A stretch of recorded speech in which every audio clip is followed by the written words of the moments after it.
moon. And it's great to see all of you. Listen, for those who don't know me and my history, my name is Letitia James, but everybody refers to me as Tish. I was a former city council member representing Fort Greene, Clinton Hill, Prospect Heights, and Crown Heights, but prior to that, worked for 10 years under the leadership of Al Van. Represented Bed-Stuy, worked in Bed-Stuy, know all about Bed-Stuy. And when Al Van was the assembly member and the city council, I can recall being his chief of staff. And whenever any individuals lost their property, the state legislature, individual members have the authority basically to write special bills so that the individual can negotiate with the city of New York to get back their property. I used to do that for Al Van all the time. That was prior to the rapid gentrification that we are seeing, but they were called in rem bills, and I was responsible for writing them. Then, as we go forward in the city council, when they passed this tax lien bill, one of the things as a city council member I negotiated was to remove all houses of worship, to make sure that we didn't include not-for-profits, and that we excluded certain houses, because I was really concerned about these tax liens. And it's more than tax liens, as you know, it's tax liens and water liens. And unfortunately, the Department of Finance always messed up, and they always included in those lien sales properties that should not have been on that list. And I think it's important that as we gather here, that we distinguish between deed theft, mortgage foreclosures, which is a problem, and also the lien sale, because they're all three distinct lists with three distinct responsibilities and functions. And we've got to attack all three, obviously. I want all of you to know that maybe a couple of years ago, Megan came up with this great idea, and that is that we would gather volunteers and we would knock on doors of vulnerable individuals who were on that foreclosure, the deed, who were subjected to deed theft or face the possibility of deed theft. And I am always proud that on one Saturday morning in Bedford-Stuyvesant, a restoration, almost 300 to 500 volunteers showed up. And we literally knocked on doors in Bed-Stuy, in Canarsie, and in Crown Heights. And I want all of you to know that I want to do that again. Maybe not with the winter approaching, but next year, we will all meet again in restoration, but maybe not restoration because it was really hot with all those people in there, but maybe in some church, and we can all meet again, and then all of us will get lists, and we'll literally knock on doors advising them about their rights, but more important than that, assigning them or getting them attorneys, because it's really critically important that individuals understand that people should have attorneys. And that's another issue that we should all focus on, and that is demanding that either the city council or the state legislature fund the right to counsel on foreclosures, deed thefts, and hopefully, I don't want to be political, but I'm going to violate it anyway. Hopefully when Mayor Mondani comes in, he's going to get rid of the lien sale altogether. But that's don't clap, it's political, don't clap. Don't clap, I'm not supposed to talk politics, but he's my man. Anyway. Before I go any further, I want to turn it over to my very good friend, I call him my little son, someone who I am so proud of, and I follow him, believe it or not, I know I'm old school, but I follow him on TikTok and all the other social media. He's done an amazing job in the city council, and I know his future looks very bright. Ladies and gentlemen, Councilmember Chancellor. Thank you so much, Attorney General. Can everyone hear me? Is the mic on? No. Anyone hear me now? Yes. Wonderful. Well, you know, I've met and seen a lot of you in community, and this issue of deed theft isn't just something that I experience on a work level. It's something that I've experienced on a personal level, and I'm not sure if I've shared that with folks who have reached out to my office. You know, my grandmother, moved from Haiti to New York City in the 40s, and she bought a home in Crown Heights. And a couple years ago, when she was very sick, she just had a stroke, she was in her early 90s, people were still calling and knocking on her door and and sending her mail and trying to force her to sign papers that she didn't know what was said on the papers, to try to force her to sell her own home. You know, this is something that I don't take lightly. It's something that has impacted my family personally. My mom owns a home. We frequently get, harassed by those trying to force her to sell her home. So this is something that is deeply personal and deeply aware on my professional level at the same time. I know that there is a lot of pain when it comes to this issue. There's a lot of confusion as well, right? And I think that's intentional. That's perpetuated by these folks who are trying to steal our homes. And I really lean on the Attorney General to clear up some of that confusion, at times, because I know, when we're dealing with this issue, it's easy to blame every politician, right? But there are certain levels of government that have more power to enforce and prevent deed theft. I find it difficult sometimes in my position within the city council to prevent deed theft, because a lot of this pertains to state law and even our court systems. But I really wanted to make sure that we had this meeting alongside the Attorney General so that we could clear up that confusion, speak about strategy, and also just make everyone aware in this room on what levers of government can be utilized to prevent some of these issues. So thank you all for being here today, and I'll pass it back off. Thank you. So these scams, as all of you know, are particularly targeted at Black and brown people, and particularly in communities that are rapidly gentrifying. And I know all of you around here are relatively young, but before they built that dumb arena in downtown Brooklyn, it was then Charles Barron and I who said that it's going to put this community, particularly in central Brooklyn, it would result in gentrification on steroids. And that's exactly what happened. I argued then, and now obviously we are dealing with the consequences of all of this rapid development, which hasn't benefited any of us, and has not resulted in low or moderate income housing for individuals who are increasingly being displaced. And as someone who's lived in Brooklyn all of her life, you're seeing communities that you do not recognize anymore. And again, it's because of the rapid gentrification. And so, I've seen a lot of you. I know you wanted to meet with me. I wanted to meet with you, and I'm glad we are here, but we need to be solution-oriented, and we need to focus on a number of the cases that you've brought to our attention. And Megan is going to address that as well as Harold. But before we go there, I just want to give you some background. I work with Senator Myrie because we have seen deed theft, and Assembly Member Landon Diaz, who represents, I think, East Harlem. And we drafted some legislation which now makes it a crime, and it gives my office jurisdiction to prosecute deed thieves and put a stop to these vicious crimes that they commit. Now, have there been enough prosecutions? No. But clearly, we're trying to prosecute as many cases as we possibly can. But we will get into some of the obstacles, and they include, but are not limited to, the statute of limitations, which we will get to as well. And I know for those who are around the room, we need to sort of explain to you the statute of limitations and why it prevents us from going forward and prosecuting individuals in particular cases. We drafted this legislation, one, to help individuals get back their homes and to stop evictions. Because what we were seeing was individuals who were facing foreclosure get evicted, and this law will stop individuals from being evicted from their homes, and more importantly, try to undo the deed theft so that the homes can be returned to their rightful owner. And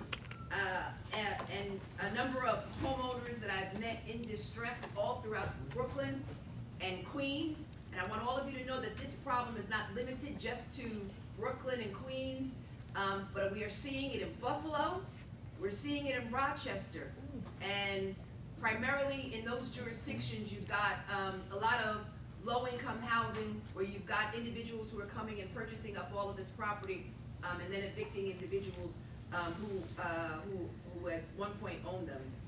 We also have a deed theft hotline here in this office so that individuals can reach out to us to notify us of any possible cases so that we can review.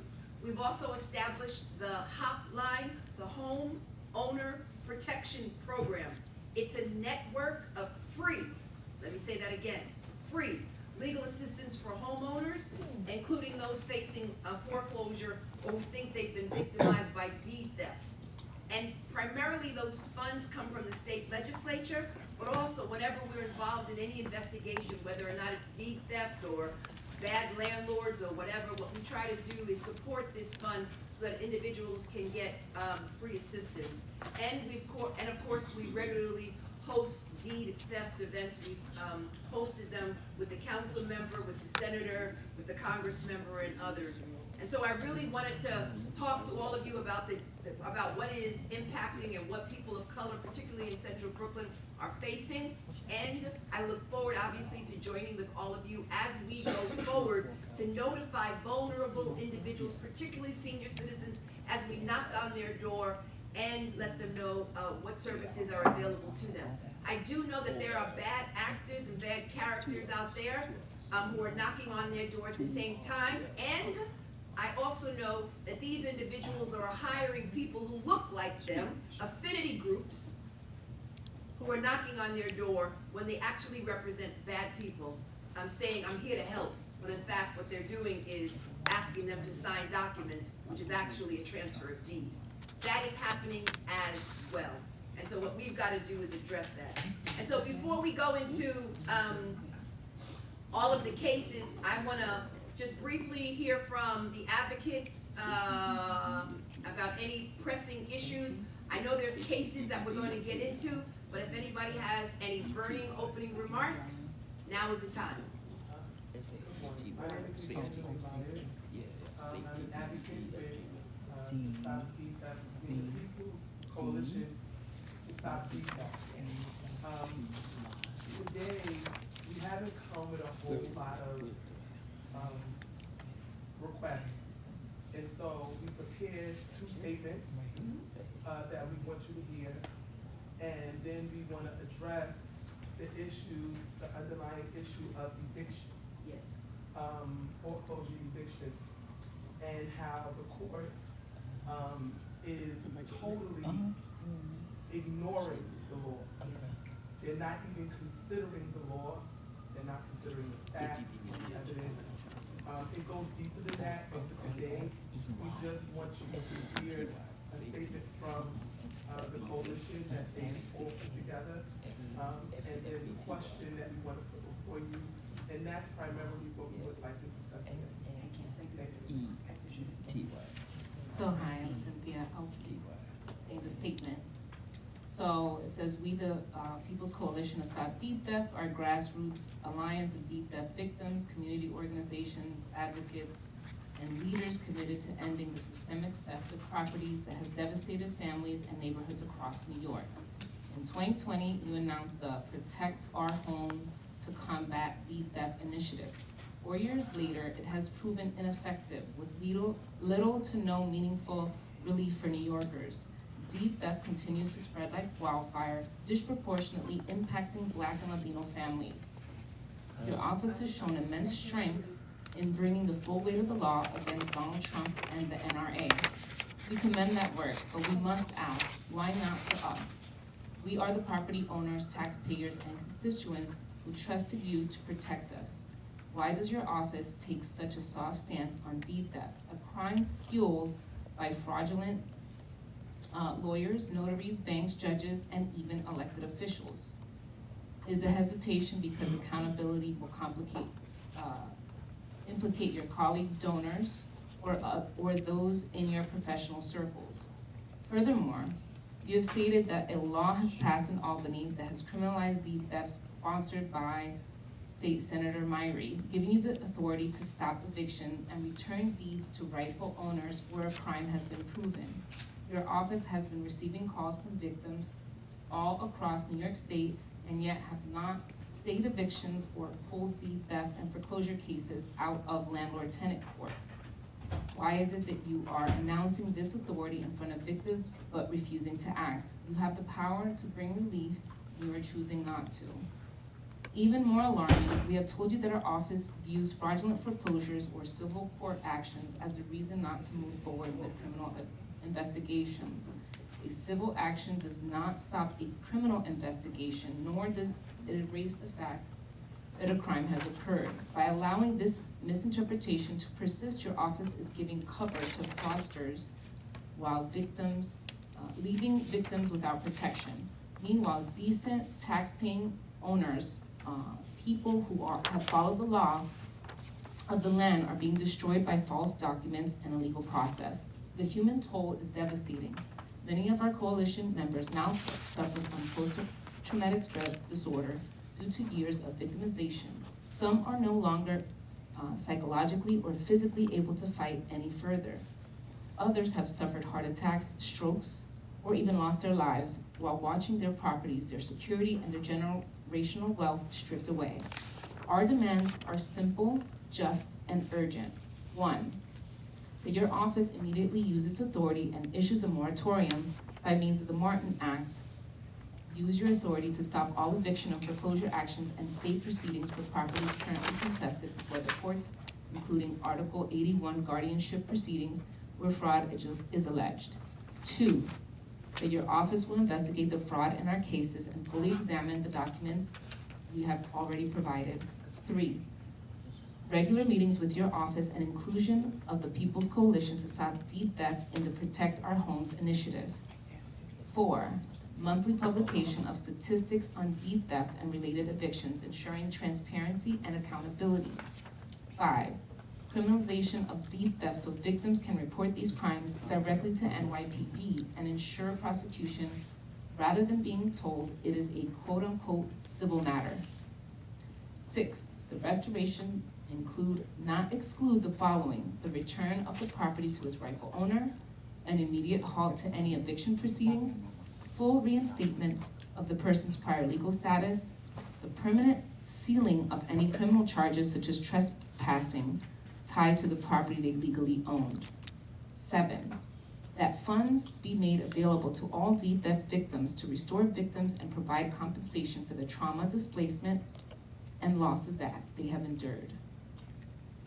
Attorney General James, this issue is not abstract. It is destroying lives. Families who have lived in their homes for decades are being unlawfully stripped of their property and generational wealth. The anguish, displacement, and devastation caused by deed theft cannot be overstated. We urge you to act with the same urgency, resources, and determination that you have displayed in other high-profile cases. New Yorkers deserve equal protection under the law, and Black and Latino families deserve justice. We request your immediate action be taken to protect victims and scheduled meetings with our coalition to begin a real, concrete collaboration on ending this crisis. Thank you. I'd like to push back on some of the statements in this letter that I have not taken action. We have indicted a number of individuals in regards to the statute that was drafted and negotiated by this office.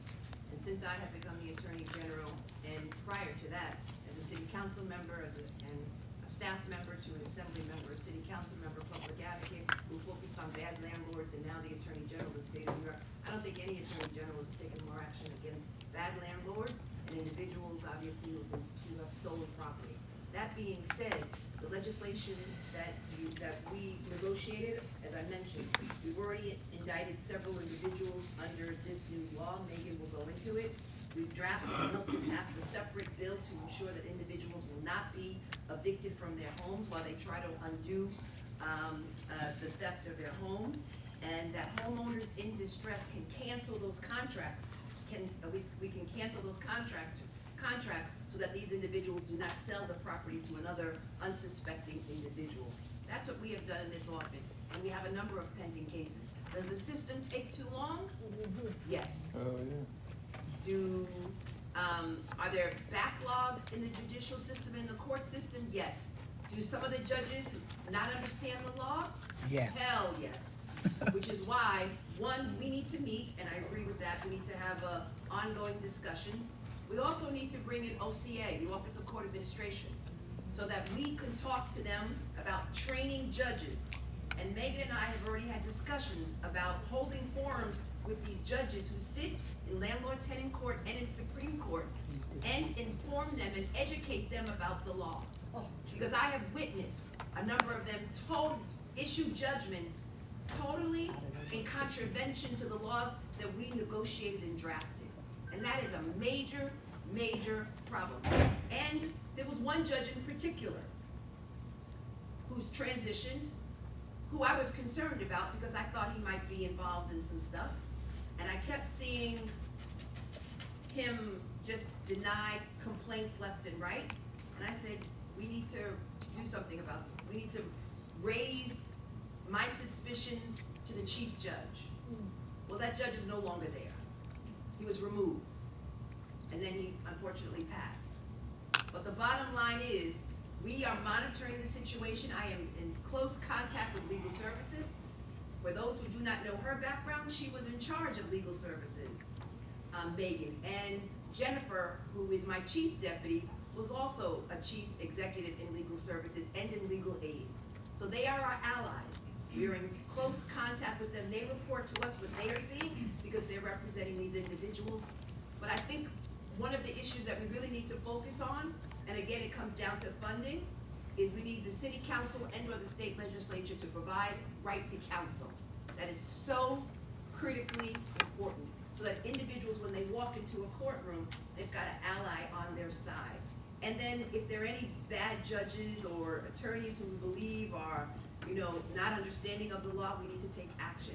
And the only way that we can do this is collectively together, which is why this meeting, we will have maybe on every 3 months, so that we can report, you can report your findings and we can report our findings, and we can work together, particularly as the state legislature goes into session in January, because it's going to require resources. And as I mentioned earlier, I want to invite the chief judge and his administration to one of our meetings and tell them what we are seeing, not only in Brooklyn and in the city, but in upstate New York as well. Can we start there? Yes. We Okay. have another question. Yeah. One second, let me just finish. Okay. Yeah, so the question that we have is, we want to know, will you act on behalf of the most vulnerable in the city who have exhausted all recourse and commence a stay of all eviction proceedings, and return stolen property to those who the law and proper documents have adjudicated are the rightful owners in accordance to your duties and authority as the Attorney General of New York? So let me just say that I don't know if we can do all of them. We're gonna look at each individual case, because it's fact specific. Right. And so we have to look at each individual case to see whether or not we've got jurisdiction. It's also important to know that we have jurisdiction on deed theft, not foreclosure. Remember when I said deed theft and foreclosure and lien sales? 3 different categories. We've got jurisdiction on deed theft, not on foreclosure, and we've got to look at lien sales as well. But we're going to look at all of the cases that you brought to us. We're going to discuss them. Each and every case we will discuss is very fact specific. We also have to deal with the statute of limitations. You are beyond the period upon which any legal recourse can happen. That's the law. The question is whether or not we can change that law, but that's another discussion altogether. So, another part of this is, the reason why we are concerned about eviction, that part, is that you've seen in the paper, evictions are about $1,500 a month, including those $1,500 are people whose homes are contested. And when the property is contested, there's supposed to be a stay. Yes. What they're doing is evicting anything. So we're not asking, in a sense, that, you stop all, So those involving evictions where there is deed theft. where there's deed theft. Right, and those cases need to be brought to our attention to see whether or not we can step in and advise the court, we can intervene and advise the court whether or not they have a misinterpretation of the law, they don't understand the law, and we need to let them know that they cannot engage in an eviction at this point in time. But is there any way in the moratorium, or you can exercise your office, because at this moment, we have multiple people being wrongly forced out of their homes because there has been no intervention on behalf Got it, of the people. The majority of the people are pro se, right, right? And so what happens is, yes, they file their paperwork, they put everything in, it's clear what it is, but this is a contested property. And what we find the judges do not do is even look, it takes 47 seconds for them to evict someone, right. right? They're not even taking the time to do the due diligence to see if this is a case that we should hold up. Right, right. And so what's happening is the Yeah. fraudsters, they are moving with impunity. Right. Because they know they won't be stopped. And so I think, we don't have the power to issue moratoriums. However, that's where OCA comes in, the Office of Court Administration, because he is the chief judge. And we need to bring in the chief judge and his administration and let them know that his judges are poorly trained, they're ignoring the law, and these cases, there should be stays of eviction on all of these cases.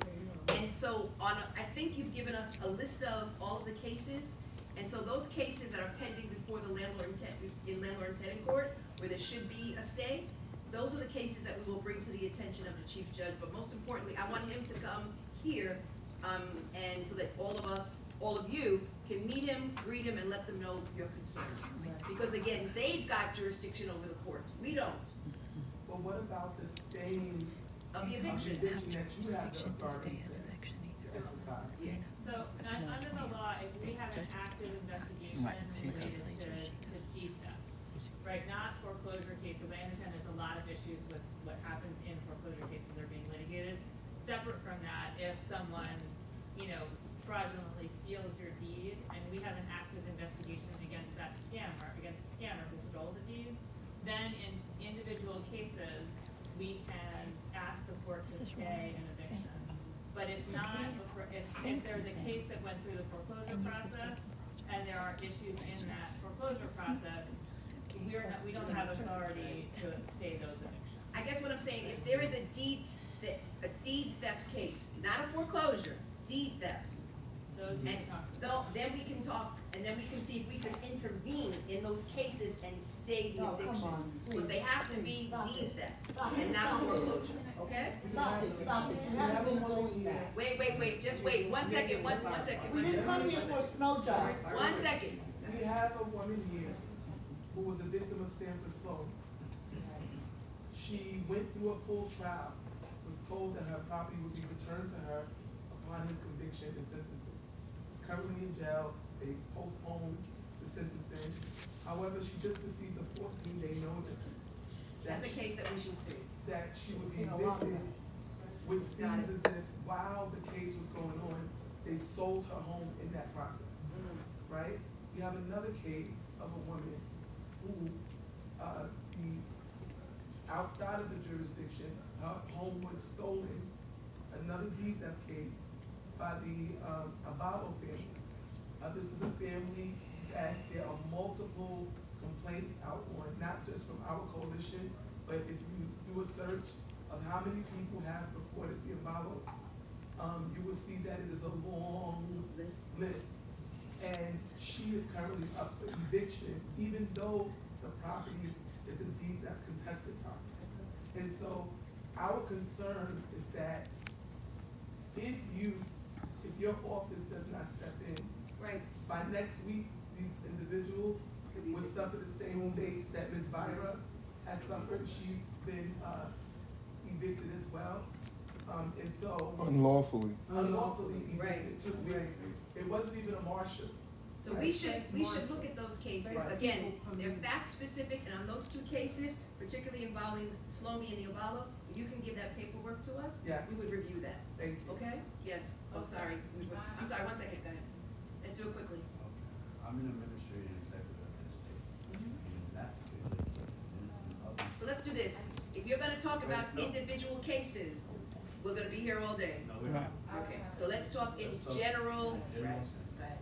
When the authorities were informed, as you indicated earlier, not Yeah. knowing and paying attention to the law, Yeah. and you advised them on record, The judges, the judges, yes, being advised that, you know what, you're not supposed to do this because we just argued, I'm one of the persons who sat in front of them in my office, made sure and ensured that the Assemblyman,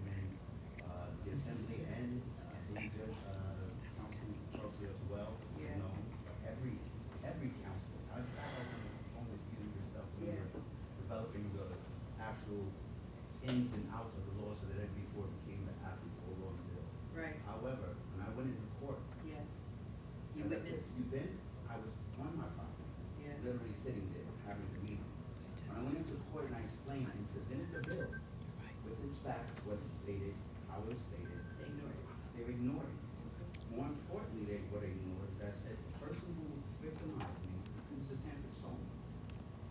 In San Francisco at that time, was arrested, he was indicted, but I could not get indictment information from the DA's office. I couldn't get any backup from any particular agency.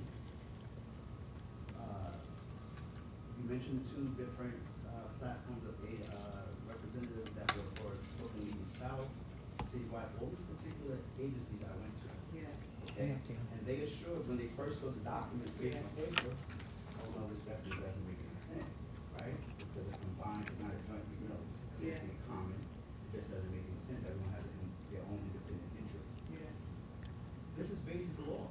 I shouldn't have to argue and then for the judges to retire afterwards. Got it. So how do we redress, right, what we already knew and the law already stood at that point? Can we then, are we still under the umbrella that the fact of the matter is no, we cannot look at that? I guess, as a let me just cut to the chase, because we've got a number of people. Right. The question is whether or not there's a statute of limitations, and I guess what you are questioning, whether or not we can look back after some injustice that has been, While the offices such as yours, Yeah. any capacity of these officers, whether it be judge and so forth, yeah, have overlooked it by what is plain sight. right, We can't change what's on Acris. right, It's part of the record. right, So if indeed you make a decision Yes. based on the record, yes. how can we say that the statute of limitations then apply because we now decided? Again, it's fact specific, we gotta review your case. Okay. And so, not knowing all of the facts, I can't respond, so let's look Right. at your case, okay? Next. My question is, you prosecuted Countrywide, Bank of America. Civilly, civil. We didn't, it Okay, wasn't criminal. but they settled. Yes. They settled and they admitted to committing fraud. No. Most of the cases, it was a result of the settlement. Rarely do they ever admit.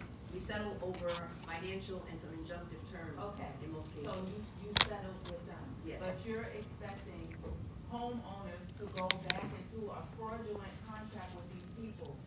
Fraud No. in the beginning, No. it's fraud in the end.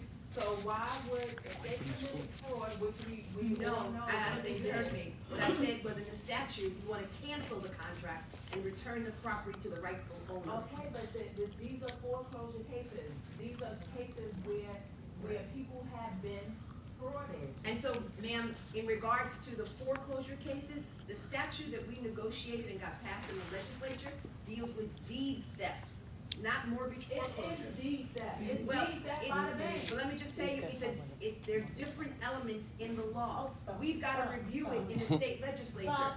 but It is deed theft. These I- banks I- are literally I- stealing I- our deeds. I- They put it in I fraudulent understand that. documents. I totally understand that. Deed But theft by mortgage understand what I'm fraud. saying to you. The law doesn't recognize So foreclosures, then make the law recognize. and that's what it. we are going to do, which is what I said earlier. We need to look at mortgage foreclosures and make sure that we can negotiate a statute that addresses that crime. Treat us like we're white, that's what we're saying. Honestly, it doesn't make a difference. Yes. No, black mean you're dead. You know what I mean? What I did So- read is that, they have to help the homeowner with a modification. A modification is just another, Slow job. Yes, it's another contract. You going from one fraudulent contract To to another another. fraudulent contract. No, you're right, and I You're think, giving them more money, cause now they have another promissory note. I think the issue is, I think what you're, so we wanna focus on mortgage foreclosures. And I think as the legislative session returns in January, we need to look at mortgage foreclosures. That is going to be a priority in next year's session, and it will be. Right now. Go ahead. First of all, I want to thank everyone for being Yes. here, and I want to thank you because I commend you. Yeah. I watched your video, I watched what you said. Get to the point, thank you. President. Thank you for the compliment, don't need it, No, go. it's important here, because everybody's trying to say something, but not 100% clear. Yeah. I've been fighting for a lot of people, including Ashleen. She got her hand crushed in the elevator, and the bankruptcy court is trying to take her money and her house. So we're fighting for black, brown, beige, Chinese, we don't care. It's injustice. What everybody's trying to say here Yeah. is you did this and you said a bucket here and a bucket here. Yeah. there's a new thing called indirect fee theft. But these are amateurs doing one or two. On your block, I bet you someone's getting their feet stolen and they're. No, her block is white. They not stealing them. And we don't have no colors, no nothing. We're together arm in arm. What's the point? The point is that you have indirect fees, and I know you said it's bucket here and bucket here, but it's not. A senator, Boxer, in 2009 said, wait a minute, there's all these laws, nobody's enforcing them. Right. Basic laws. You come in, a criminal in Newark, New Jersey will get treated better than us homeowners. That's right. We get blocked for deposition, Right. we don't have injured party, and there's nobody there to cross-examine. Right. So let me get to Yeah, the. we are the injured Now, party. if Right. you're talking about, Go ahead. you're talking about the amateur, right? This is organized crime. That's right. And it's happening right now as we speak. As we speak, I get people telling me, I can't get a deposition, I tell them, I'm not gonna get justice. Yeah. And I have immigrant friends, listen, I have immigrant friends, and I'll fight for them. I'll be doggone if everybody's gonna get out there and fight immigrants, when our homeowners are being stolen. So let me just say this, I think part of the disconnect between deed theft and foreclosures is no one is holding the banks accountable. Right. And that's, and listen, and then again, what we need to do is connect the banks to all of these crimes. And the banks are basically walking away from any responsibility and accountability with regards to deed theft and foreclosures. Quickly. Yeah. Quickly. You just got a letter. Yeah. If you look at the name, you know what it says at the top of the envelope? Yeah. It says trustee relationships coordinator, like she's saying. You're just gonna get, there's other people now saying. So what's the solution? The solution is you gotta stop that. When they, these attorneys. Who's they? The attorneys that are filing, the debt collectors. All they're doing is, if you owe the dentist $200, can I come to court because I'm a lawyer? It starts there. But the attorneys are representing whose interest? The banks? Servicers. That's it. No, not the banks. They're using Servicers? their own- they're using No, the banks. The it's the alleged servicers. bank. It's the servicers. And they're Next, tax- go ahead. Ms.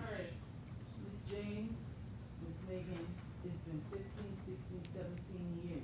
20 plus. You, to my brother over there, Omar, we've been dealing with this in my beloved Mr. Pablo. From foreclosure, complex foreclosure, which should not be in the courts. Because if the police and the DA was doing their job, we would not even be in civil court. So it is complex foreclosure cases, and due to the fact that the DA is supposed to investigate homeowner modification scams, as well as myself and her, and anybody else who had incidents of that. And in particular, they have went to jail, and we're still sitting here fighting for our properties, and the settlements was already done. There hasn't been any funds whatsoever for 20 years for legal defense, nor any assistance from the political officials. No one has helped us. No But one. ourselves. At all. No one. By the mercy of God, as pro se. Everybody's closed the door. Everybody doesn't answer their phone. No one responds to any of our complaints That's right. whatsoever. The only one that responds Fact. is the police to come and genocide and Gaza us out of our house. That's right. Weaponized. That has to stop. We're not playing this game with you. Because this is reality. Okay, wait. She has the floor. Go ahead, finish. She knows. She's been an advocate for how long? How many homeowners has been filing their cases between Letitia and de Blasio? I was there. And they're the same ones who lost their homes and died. Some was displaced. Some were still in shelters up till now and have not gotten their home back. We're dealing with a woman in Harlem, 2 cases that we've indicted, and the trial should begin shortly, where the woman is in a shelter, and she was the rightful owner. And hopefully we will indict and convict this individual who stole her 2 brownstones and have them returned. Queen Mother. Yes. Queen of food. Yes, People. I know. Judge John L. Phillips. To you. Yeah. Omar, myself, we've been in the trenches with you guys Okay. for so long. Yeah. And there's no moratorium. There Right. has to be a moratorium stemming from there with all the documents we have here.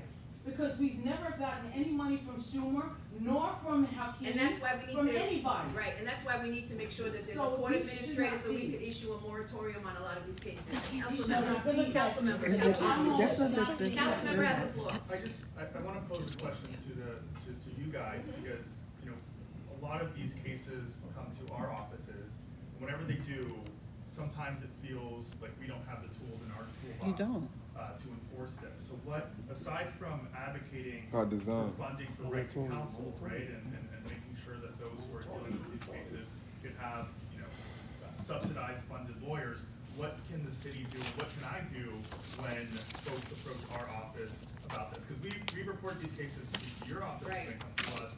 There's a lot of state laws that, you know, are supposed to and are doing some work around DDEP, but what is my responsibility in the city council around this specific issue? I think we need to form, all of the elected officials in central Brooklyn need to come together. And we need to look at each of the cases that have been brought to our attention and analyze all of them to see what claims and what cases where our office can intervene. And we need to also inform the Office of Court Administration, the chief judge, that he needs to step in on these cases and issue moratoriums, particularly on evictions for those who are facing, unfortunately, that plight. That's what we should do going forward. Go ahead. So I Go just ahead. wanted to say this, back to what Karen was saying.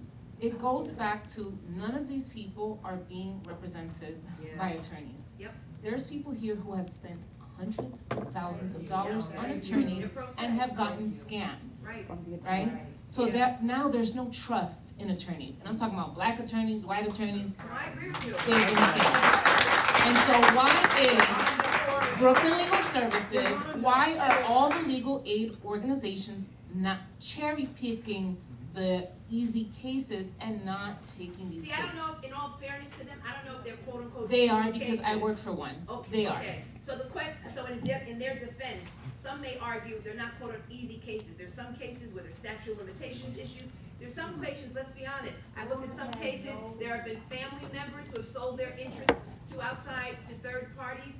We've gotta look at all of these cases. We also need additional resources for right to counsel, and we need to establish a preferred list of attorneys who are experts in evictions and foreclosures and deed thefts, as opposed to any jack attorney standing on the corner who wants a quick buck, who doesn't know anything about Supreme Court. We don't want Let any me more finish. attorneys. Okay, I got it, but I think going into court, you need an attorney. Go ahead, No, Neil. no, Okay.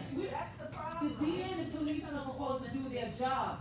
I don't, so let me just say, Filed. we should bring in the DA as well, because in fairness to him, and we should, in fairness to the district attorney's office, we need to hear from him as well. Go ahead, ma'am, and then Thank, you're next. thank you very much.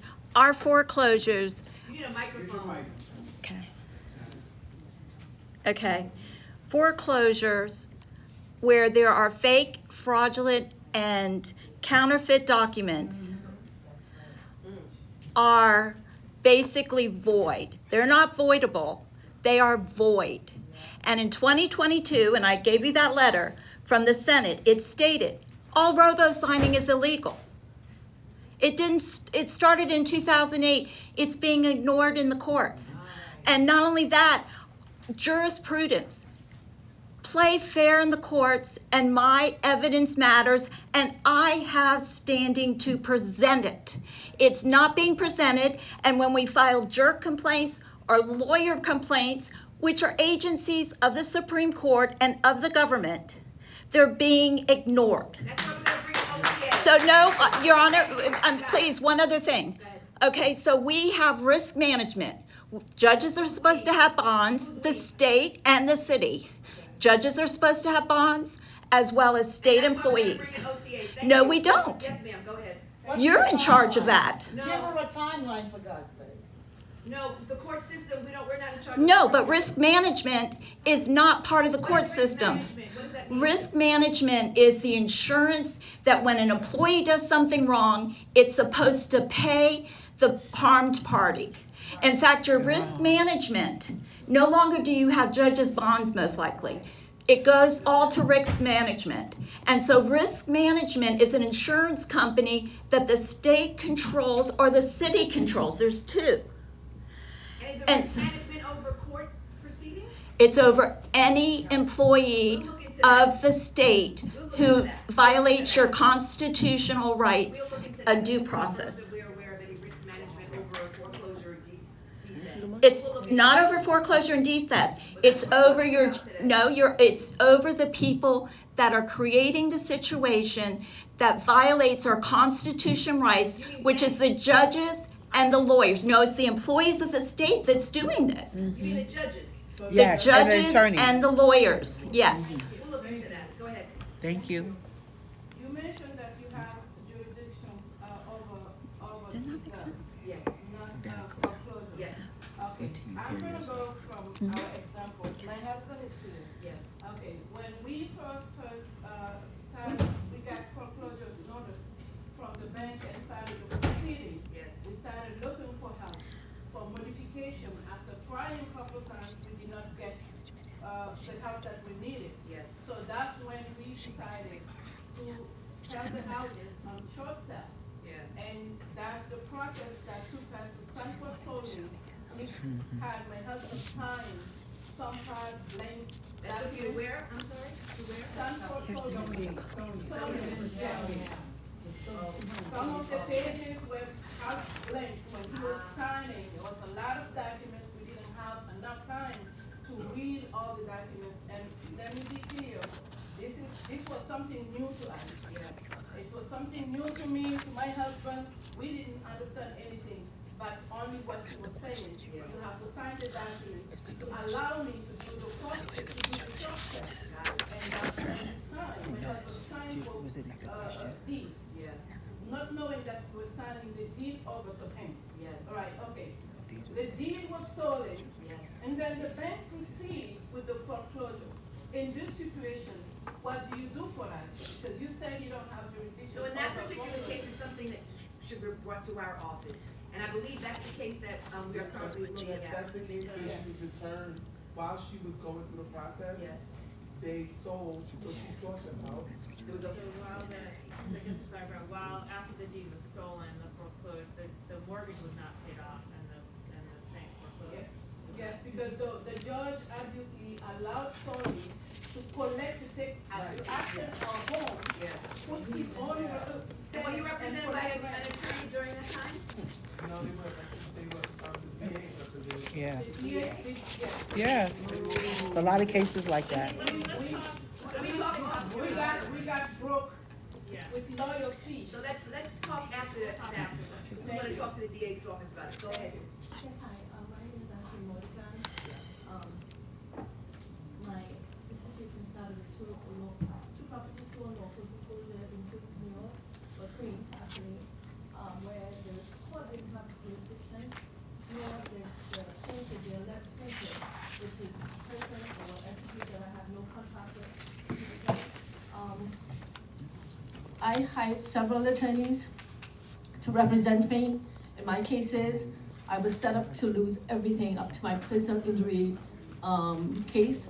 There's a list of many courts I'm in right now, and I just want to say it's attorneys of law that are doing this. They're the one filing these unlawful foreclosure to steal our property. I didn't even know what the word foreclosure mean, no bankruptcy. Yeah, I am in all these courts. yeah, I'm on pro se presently. yeah.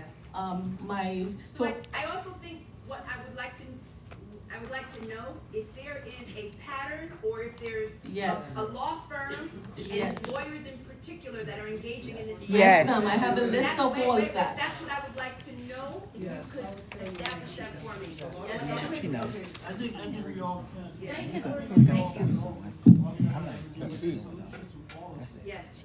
There's laws and that, so you guys- This is all bullshit. Look at those two laughing up there. Look at those two Every foreclosure, She every knows. foreclosure is illegal. You know why it's illegal? Do you know why it's illegal? Well, not all of them, because some that are beyond the statute of limitations. Now, statute of limitations doesn't 18 matter. U.S.C. 1005, every foreclosure is illegal. Okay, number one. Now, Might be legal, but it's you unlawful. guys, that's not doing these foreclosures, it's the attorneys who are doing these foreclosures. that's why I need to know what attorneys are involved in this. The banks are selling the notes to the attorneys. So I need to see if The there's a attorneys are pattern or a coming- list of attorneys that we need to Listen, investigate. the attorneys are Thank you. coming- Go ahead. We're gonna look at the attorneys. Once you start quoting the law, One you go. situation that you need to be aware of. So because the fact that the majority, how we became to advocate for defect was, this is primarily happening to people who are seniors, Yes. right? We have right, seniors and primarily women. And we have a woman who is 82 years old. About 5 years or so, she paid off her property. Had no interaction with any bank, any lawyer, or anything. Is it tax liens?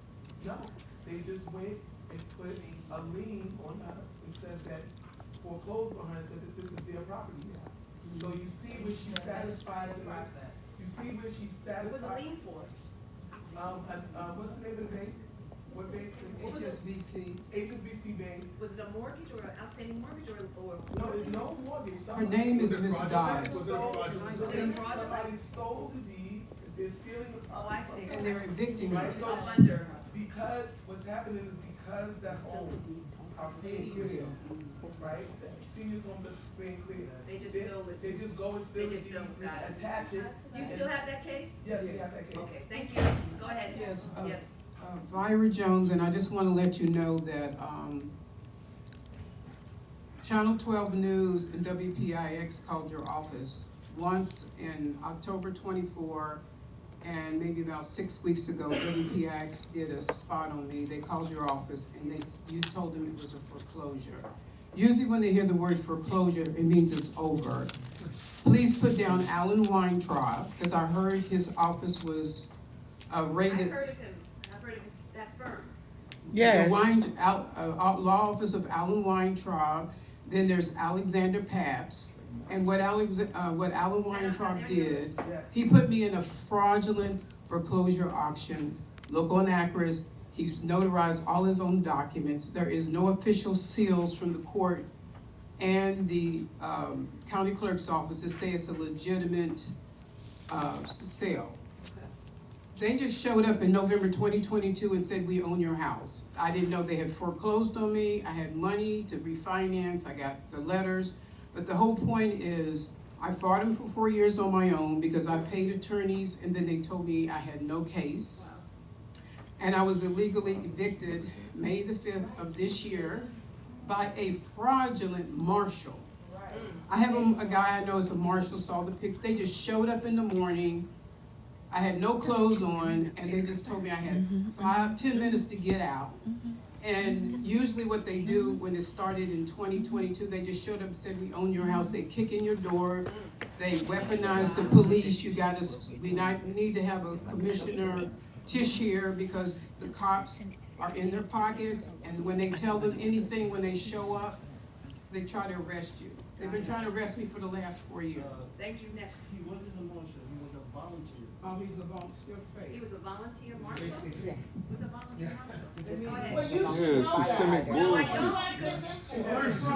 Yeah, I don't know what a volunteer marshal is. I think they just take a lot, there's a lot of different fraudulent tactics that are. Yeah, there's a lot of fraudulent tactics, and I don't know all of the fraudulent tactics. They didn't know indirect. Wait, and that's why we are here. I don't know everything. don't think it We're works. trying to all learn. Go ahead. Hi, Candace Niles, thank you, Ms. James. So one thing I think that also needs to be mentioned here, we need some sort of legislation, not just in Staten Island, it needs to be across the state. Yes. Where you're not allowed to call and Cease and solicit. desist. Yeah. Because you have a lot of people that are calling other people, they're looking at deeds, and they're calling, oh, are you, a family member of so-and-so, and a lot of these people are not legit family members. And this is where people are getting caught up in that. You're getting bombarded with phone calls, you're getting bombarded with flyers in the mail, people knocking on your door. This is also leading to defect. So I think we need something. I think, to be honest with you, I really think that your ownership documents should be privileged. I think, and I agree with And you. I don't think the general public should have access to No, that. and that also needs to be done, along with, with these lien sales Yeah. that New York City wants to do. Yeah, Those lists should not be public, I that's agree. also making people I agree. targets. Councilmember. Sure, I think we need a statewide office that is specifically dedicated to this issue, right? I think when it falls under, you know, these separate different agencies, like the state does a lot of pass around and hot potato with this issue, that creates more confusion around this. There needs to be a well-funded state office that specifically pertains to all of these issues that are brought up in this room. In addition to that, you know, we pushed for a citywide or borough-wide cease and desist zone in Brooklyn, and I know that that was denied, and we are still advocating for that. In addition to that, a lot of these companies that are participating in deed theft are doing so under shell companies and shell LLCs. Yeah. So when folks are trying to hold them accountable, they're hiding, right? And there was a bill in the state legislature, I think it was Assemblymember Gallagher, that pushed to create transparency of LLCs. And the governor whittled it down to make sure only government employees and government agencies were able to get public knowledge of these LLCs. They should be available to the public for use, which was the original intention behind the bill. So those are some things that we've been pushing for in our office, obviously from the city level, but a lot pertains to. What I want to do, council member, at some point in time is, I want to do this forum again, but I want to bring in the New York Times and highlight the stories that all of you talk about and some of the issues. We're doing that. And okay, that's good, I want to join. And one of the issues that I've picked up on thus far is, one, having right to counsel, which is absolutely critical, transparency with LLCs, Office of Court Administration. We need the chief judge here and his entire administration, because judges obviously are not informed about the law. We also need a list of all of the attorneys that might be engaging in this. Yes. We also need to hold banks accountable as well, and we need to make our information not public.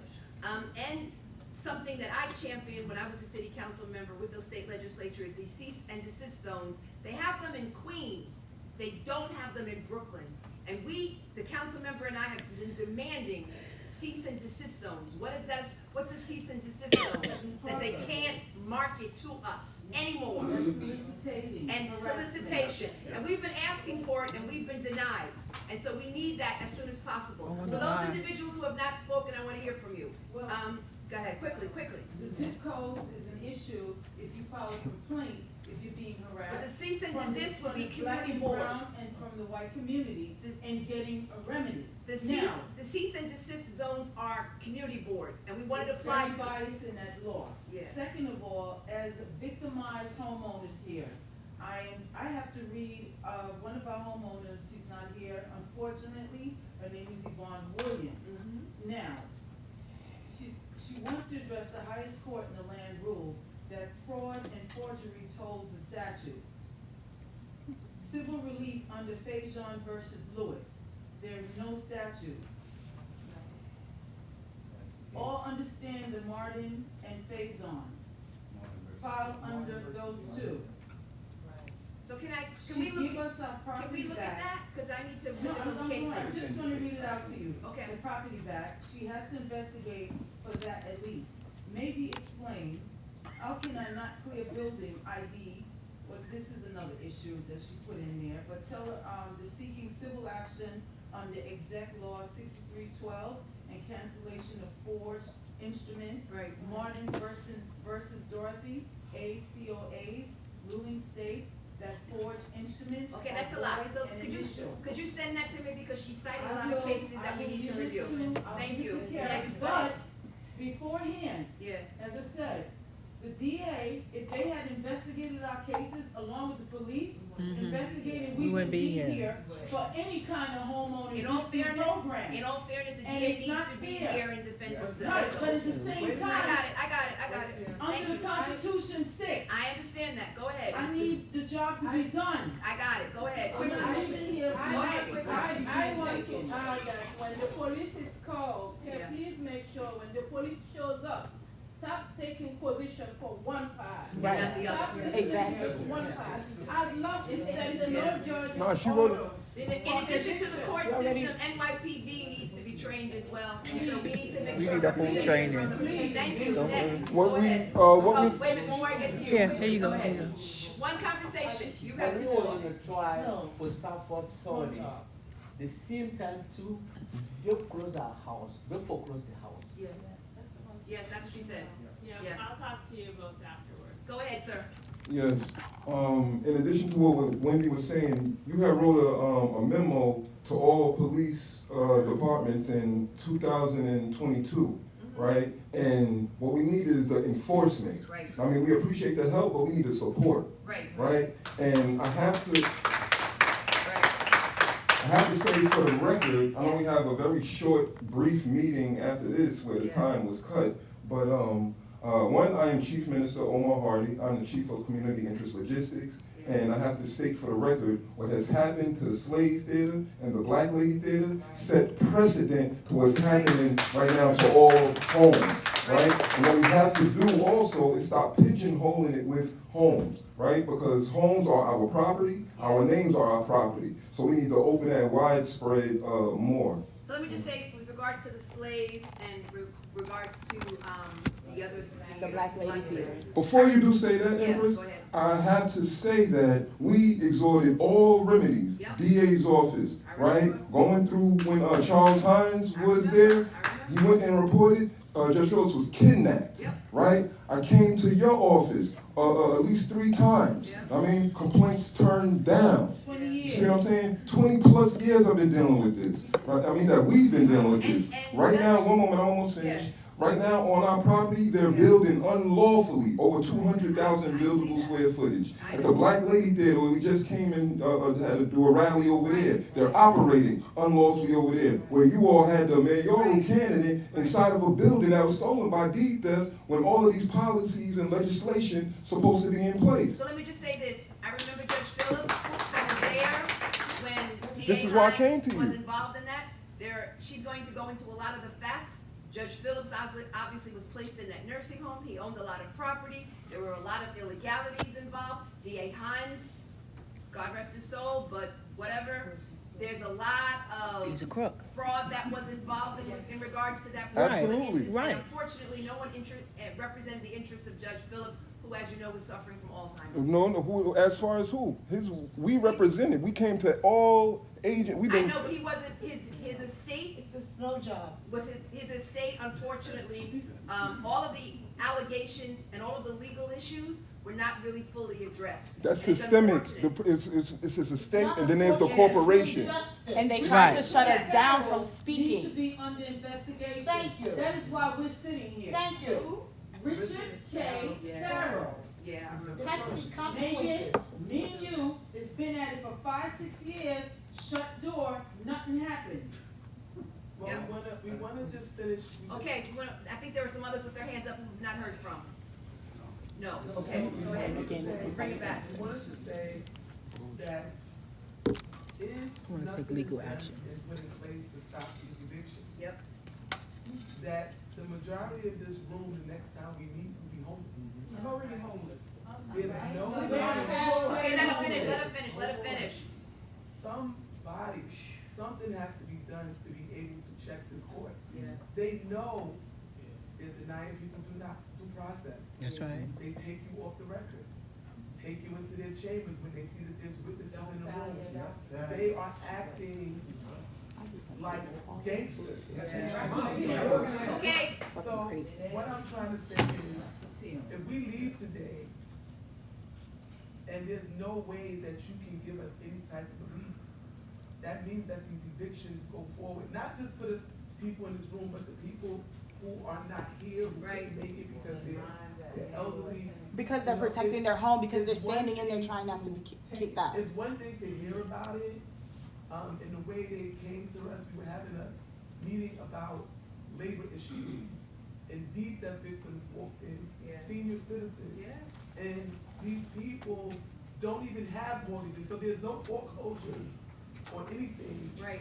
They're taking their They're homes. stealing their homes outright. And So that's why we need to go to OCA, and as soon as we finish this meeting, I wanna go to the chief judge to let him know that we've got a list of cases where we need to intervene immediately to basically not foreclose, but to delay any evictions, to stay evictions. And one more thing, we're not. One- We're not scared of the winter. We outside in about 3 months. What? We outside.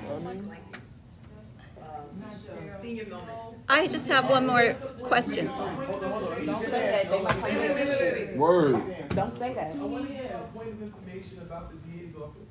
The way you have so graciously met with us, the DA's office has refused to meet with us and has ducked and dodged We gotta pull them into to the this point where meeting. we have, We'll meet with them, we'll pull them. Can I ask one other question, Okay, please? we're gonna do last comments. I don't Please. want you to review what you just said 5 times. I don't wanna, we have to be solution oriented, and I need to make a number of phone calls. Because obviously, if we are going to stay these evictions, I need to get to work. I understand the problem, I understand the issues, we've gotta get solutions quickly. One second.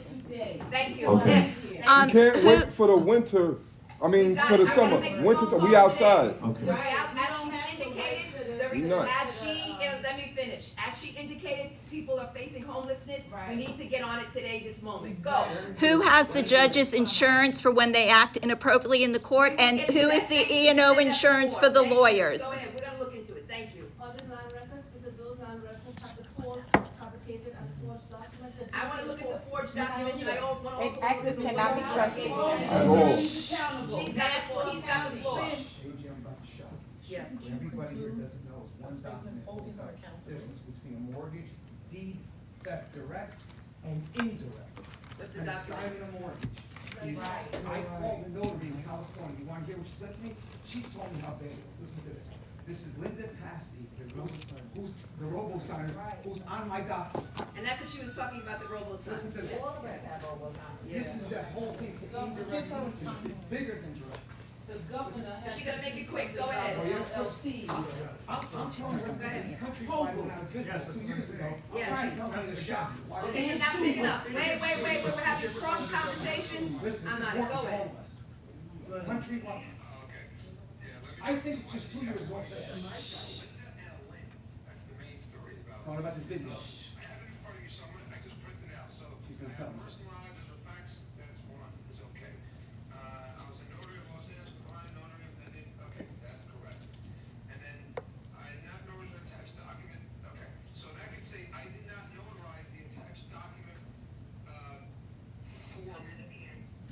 As it appears, I want to make sure it's clear that you did not work for MERS. So how should we say that?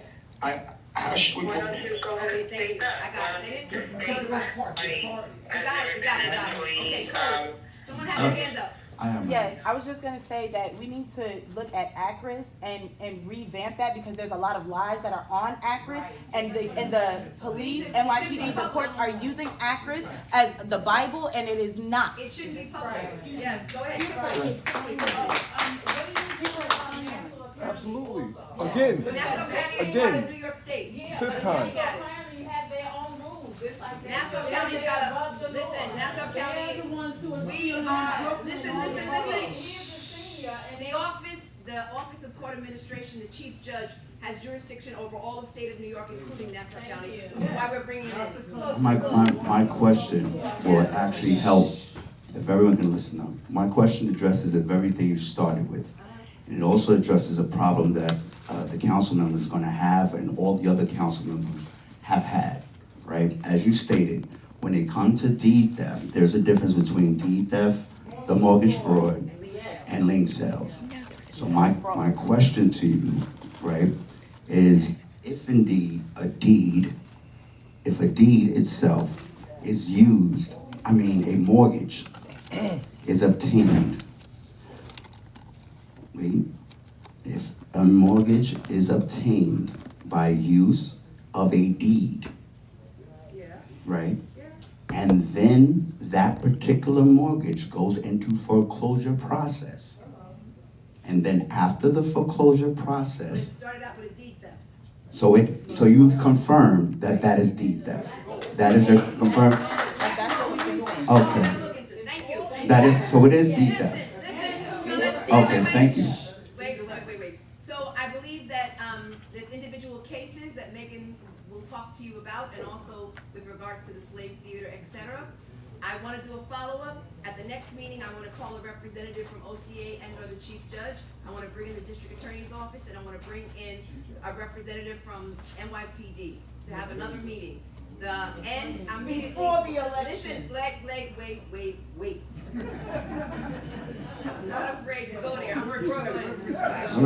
So are we. And I wanna bring, we're gonna go toe to toe, but we're not doing that now. So, and I also wanna bring in other elected officials to discuss this issue, and and the council member will close.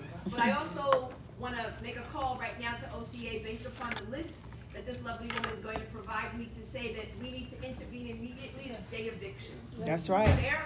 Well- Council member to close. Can I pose? We got it, you got it. pose? Let him close. That's, I don't even know if that's possible within the city council. No, it's possible. No, it's the court. It's the courts, it's the courts, again. Wait, That's not possible, again, we have to understand different branches of government, and different levels of Well, we government. understand. Okay, but we're just speaking, we're here today because, a lot of folks have reached out to my office, to the AG's office, we're taking this seriously. I have a request for the AG. I know some folks are still in their homes who are in this room. Some folks who weren't able to make it, I know didn't come here because they're afraid that they will be evicted from their homes. That part. Can we make sure that all of the addresses of people who are in their homes can be protected in some way from the eviction prior to the like any type of attention from your office with the NYPD, make sure that while we're all figuring out all of these facts and case-by-case basis, that these folks are not being evicted So I from want their the homes. list, and I believe the list she's going to provide to us. Okay. I'm going to call the chief judge and let him know that we should issue a moratorium or a stay on all of these evictions. Because, listen, I don't need applause, don't applaud me. And because these have their allegations of deed theft, mortgage foreclosure, or some criminality that need to be investigated as soon as possible. I will let the chief judge know that I met with all of you, that they are demanding his attention at the next meeting. We're urging him to come, I'm urging him to come, and we're going to have a meeting with all of the elected officials about all of the issues that were said. Thank you. When will we have that? But I didn't get fine, you taught me well. You taught me well, The too. point is this, is that we've got to get to this as soon as possible. Wait. We're going to schedule a meeting. Harold is going to schedule a meeting as soon as possible. Right now, I need to call the chief judge and let him know what is happening, because I have the list in front of me, and that we need to stay these evictions, because you're facing eviction in a matter of days. So we've got to act expeditiously as soon as possible. And that's on the acts of those who are actually facing eviction, right? Of course. And what happens to the ones who are actually Let's doing deal it? with the ones who are facing eviction immediately. Of course. And that's everybody. Thank you all for coming. Thank you. All right. Thank you. Wait, so Miss Megan is going over the actual paperwork with us, correct? She's gonna say. Oh, no, we Okay. have a meeting already.